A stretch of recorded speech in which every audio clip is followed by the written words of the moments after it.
जो मेरी भक्ति में लीन रहता है वो कभी भी अकेला नहीं होता।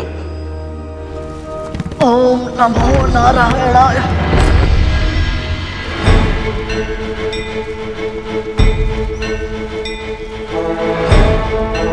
ओम नमो नारायणाय। ओम नमो नारायणाय। ओम नमो नारायणाय। ओम नमो नारायणाय। इस पक्षी ने ये विशाल पर्वत उठा तो लिया, किंतु क्षीर सागर तक नहीं पहुंच पाएगा ये।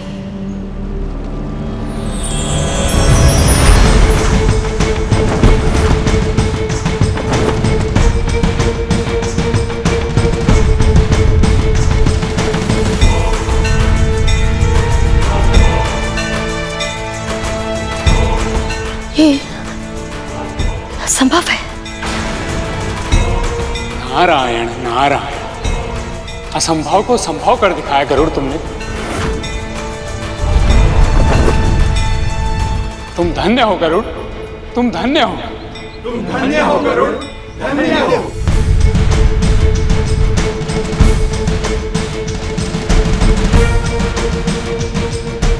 अति उत्तम, अति उत्तम पुत्र।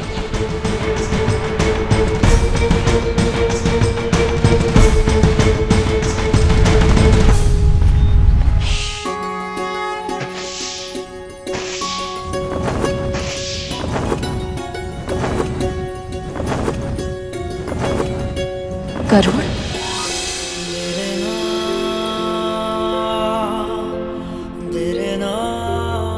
आज मुझे ऐसी अद्भुत प्रसन्नता क्यों हो रही है, जैसी आज से पहले कभी नहीं हुई।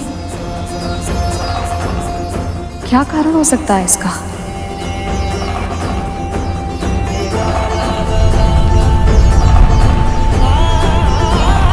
जिस मंदराचल पर्वत को उठाने की कल्पना तक नहीं की जा सकती थी, उस पर्वत को उड़ाकर ले गया ये। लगता है कि बाल खिले ऋषियों का आशीर्वाद फल गया है इसे। सच में एक सहस्त्र इंद्र की शक्ति है इसमें।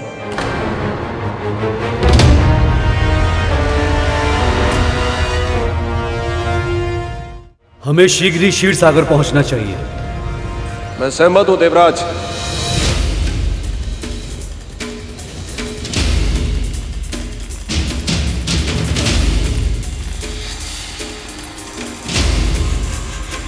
आज सब उस गरुड़ के गीत गा रहे हैं, यहां तक कि इंद्र और असुर सम्राट बलि भी उसकी प्रशंसा करने पर विवश हो गए। कहते हैं सुख बांटने से बढ़ता है और दुख बांटने से कम होता है। आज सबकी दृष्टि में गरुड़ की प्रशंसा देखकर जो दुख हमें हो रहा है वही दुख क्यों ना हम उसके स्वामिनी के साथ भी बांटे तो कैसा रहेगा? वाह, क्या सुझाव दिया है मां। हो सकता है वो इस दास को नियंत्रित करने का कोई मार्ग दिखाए।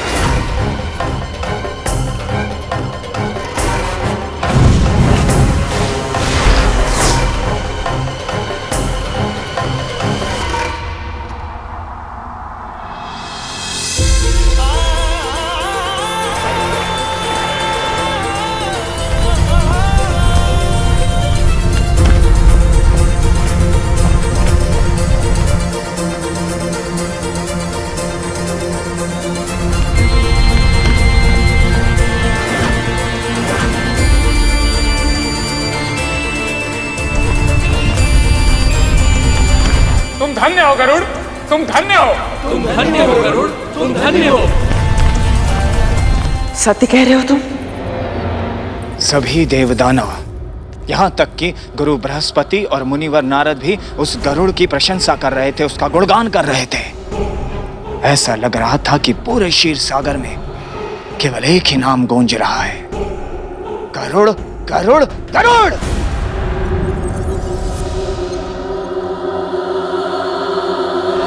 मेरे छोटे से पुत्र ने इतना विशाल मंदराचल पर्वत उठा लिया, वो भी अकेले?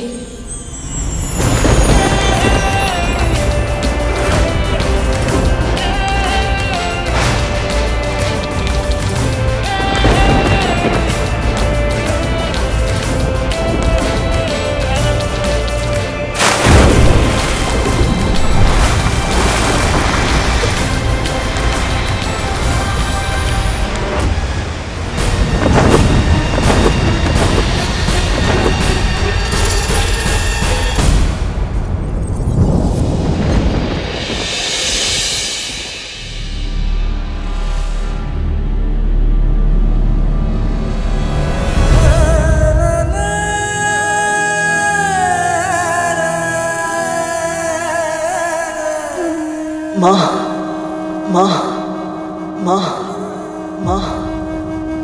गरुड़?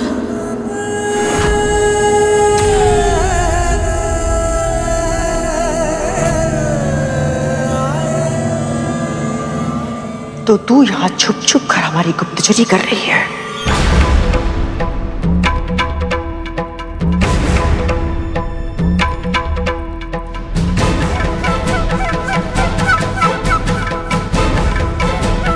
गुप्तचरी? नहीं महारानी, मैं तो आपके लिए ये कुछ फल लाई थी। बस,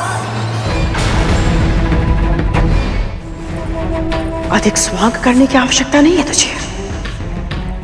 पूरा का पूरा परिवार आलसी है। तेरा एक पुत्र विकलांगता का नाटक करके पहले यहां से चला गया, और तुझे मेरा कार्य करना कठिन लगता है, किंतु उस बूढ़े भिखारी का कार्य करने में तुझे आनंद आता है। और तेरा दूसरा पुत्र जो तुझसे भी अधिक कुटिल है, वो मेरे पुत्रों को अपनी पीठ पर बिठाल कर लेकर गया। एक के बाद एक मेरे पुत्र गिरते रहे, उसे पता ही नहीं चला। और आज इतना बड़ा, इतना भयंकर पर्वत उठाकर वो आनंद से उड़ गया। वाह! मैं सत्य कह रहा हूं विमाता कद्रू, जो पर्वत हम सब मिलकर नहीं हिला पाए, उसे गरुड़ ने अकेले ही उठा लिया। मेरा पुत्र ठीक तो है ना?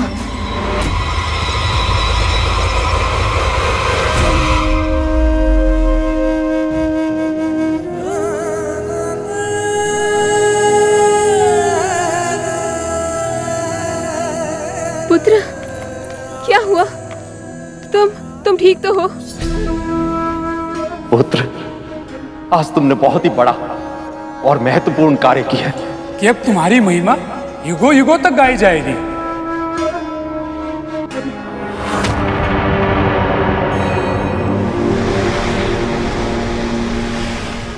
स्वयं मुनि नारद और देवगुरु बृहस्पति मेरे पुत्र की प्रशंसा कर रहे हैं।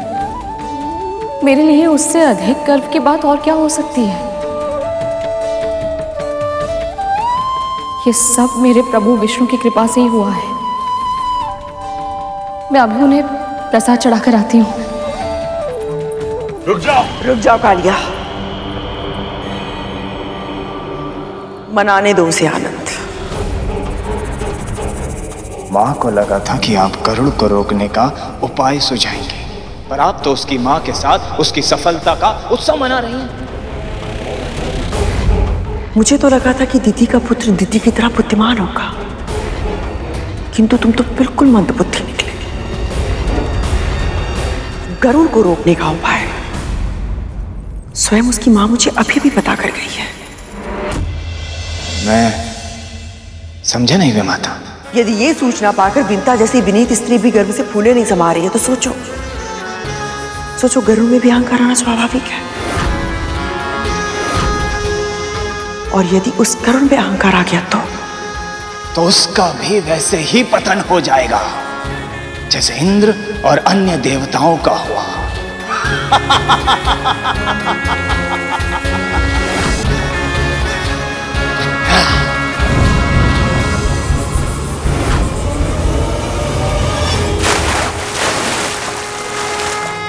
नहीं मुनिवर, ये कार्य तो कैसे पूरा हुआ पता ही नहीं चला, बस सब अपने आप हो गया।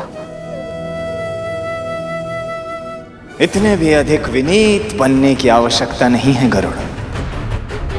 जो पर्वत हम सब देव और दानव एक साथ मिलकर भी नहीं उठा पाए, उसे तुमने अकेले उठा लिया। तुमने आज तुमने अपने शत्रुओं को अपनी योग्यता से जीत लिया है। इसको किस उद्देश्य से भेजा था और ये कर क्या रहा है? यदि तुम आज ये असंभव कार्य नहीं कर पाते, मंद्राचल पर्वत को उठाकर यहां तक नहीं ला पाते, तो समुद्र मंथन प्रारंभ ही नहीं हो पाता।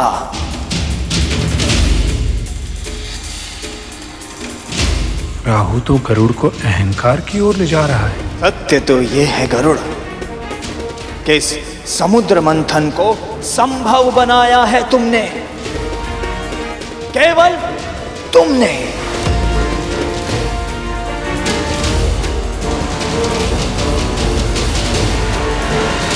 तुम्हारी जितनी भी प्रशंसा की जाए उतनी कम है।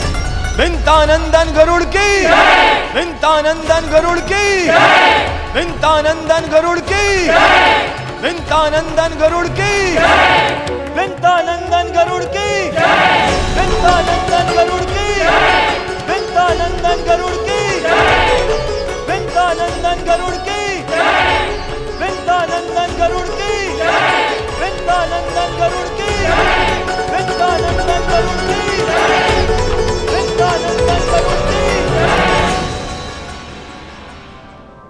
ये क्या हुआ प्रभु?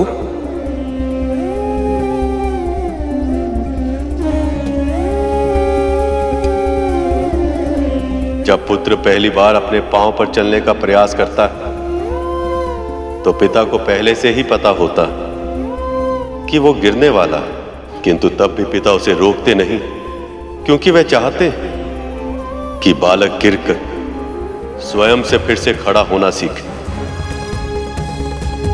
किंतु इसका अर्थ ये तो नहीं कि गिरते हुए पुत्र को देखकर पिता को कष्ट नहीं होता। आपके कहने का अर्थ क्या है प्रभु? गरुड़ की मुस्कुराहट देखो शेष। विंतानंदन गरुड़ की जय। जब तक इसके मन में भक्ति थी, ये भावना थी कि जो कुछ भी हो रहा वो पर ब्रह्म के कारण हो रहा, तब तक इसकी आंखों में विनम्रता थी, मुस्कुराहट में मधुरता थी। पर अब देखो, अब इसके मन में अहंकार आ गया। अहंकार वो गहरा कुआं है शेष, जिससे व्यक्ति यदि शीघ्र ना निकले तो उसका पतन निश्चित है।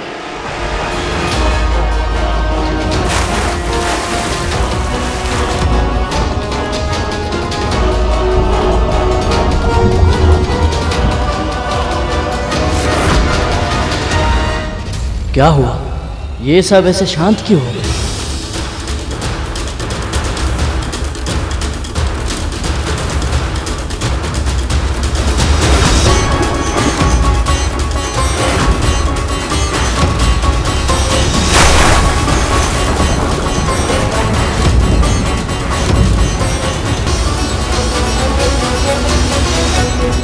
क्या हो गया प्रभु? मद्रांचल पर्वत क्षीर सागर में डूब कैसे गया? कार्य आरंभ होने से पहले ही इतना बड़ा विघ्न क्यों आ गया? विघ्न तो आना ही था शेष, क्योंकि अहंकार में डूबे देव और दानवों से एक बहुत बड़ी भूल हो गई। नारद भी मेरी व्यथा के कारण चिंतित थे, उन्हें भी ध्यान नहीं रहा और अनर्थ हो गया। कैसा अनर्थ प्रभु? ऐसी कौन सी भूल हो गई जिसका किसी को भी ध्यान नहीं रहा?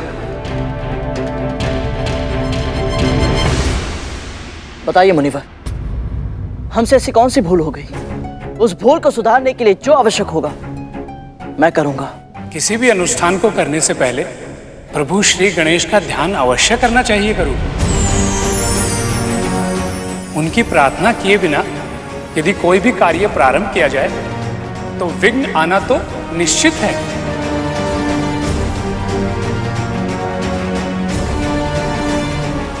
गणपति, उस पर ब्रह्म के स्वरूप हैं, जिनकी इच्छा से संसार के सभी कार्य संपन्न होते हैं। एक देह में रीढ़ के आधार से लेकर शीश तक 7 चक्र होते हैं। सबसे पहला चक्र है मूलाधार। जब तक मूलाधार चक्र नहीं खुलता, ना तो कुंडलिनी जागृत हो सकती है और ना ही अन्य चक्र खुल सकते हैं। श्री गणेश इस मूलाधार चक्र के स्वामी, वो ही इसे नियंत्रित करते हैं। इसीलिए किसी भी शुभ कार्य के आरंभ में सबसे पहले श्री गणेश का ध्यान किया जाता है। शेष, जब तक वो देवों और दानवों को अपना आशीर्वाद नहीं दे देते, इस समस्या का समाधान संभव नहीं है।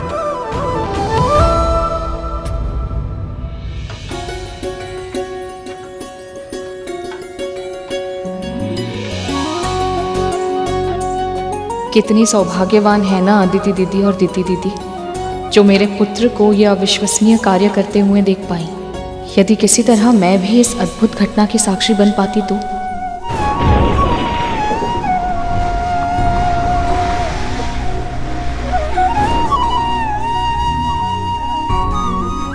हे प्रभु, आपने मुझे इस कार्य के योग्य समझकर यह अवसर देकर मुझे धन्य बना दिया। धन्यवाद प्रभु।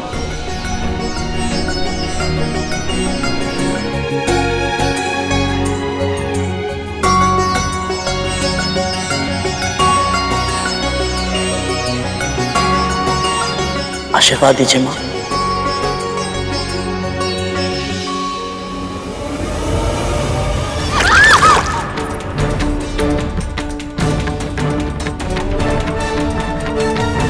यदि मां को पता चला कि इस भूल के कारण इतना शुभ, इतना आवश्यक अनुष्ठान पूरा नहीं हो पाया, परम पिता और माता लक्ष्मी का मिलन नहीं हो पाया, तो उन्हें कितना कष्ट होगा। वायु, अग्नि, तुम दोनों का साहस भी कैसे हुआ सेनापति वज्रांग से तर्क वितर्क करने का? क्यों? वायु ने क्या असत्य कहा? क्या तुम असुरों के लिए गणपति पूजनीय नहीं है? परंतु उन्हें निमंत्रित करने का, उनका पूजा करने का प्रमुख दायित्व तुम देवताओं का था, हमारा नहीं, जिसे तुमने नहीं निभाया। तो जाओ।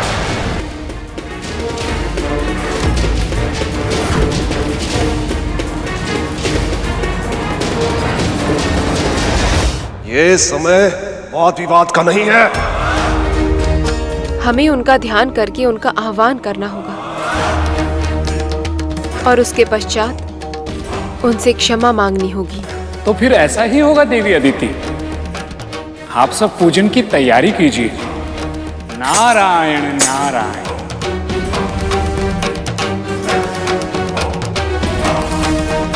इस पूजा को सफल होना ही होगा। किसी भी मूल्य पर प्रभु गणेश को मनाना ही होगा हमें।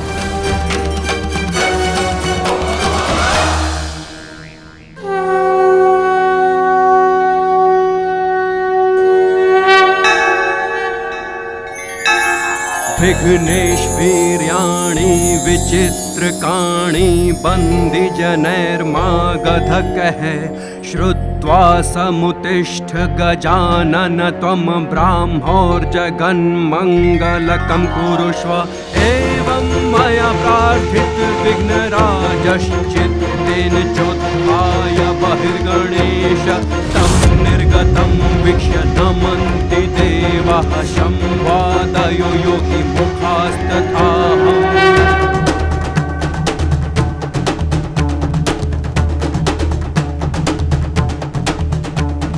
विघ्नेश वीर्याणि विचित्रकाणि बंदी जनैर्मागधकः श्रुत्वा समुतिष्ठ गजानन त्वं ब्राह्मोर्जगन्मङ्गलकं कुरुष्व। एवं मया प्रार्थित विघ्नराजश्चित्तेन चोत्थाय बहिर्गणेश तं निर्गतं वीक्ष्य नमन्ति देवाः संवादयो योगी मुखास्तथाहम्। विघ्नेश वीर्याणि विचित्रकाणि बंदी जनैर्मागधकः श्रुत्वा समुतिष्ठ गजानन त्वं ब्रह्मोर्जगन्मङ्गलकं कुरुष्व एवं मया। जब संकट सामने उपस्थित हो गया तब स्मरण हुआ मेरा। उससे पहले तो आप सभी मुझे भूले हुए थे।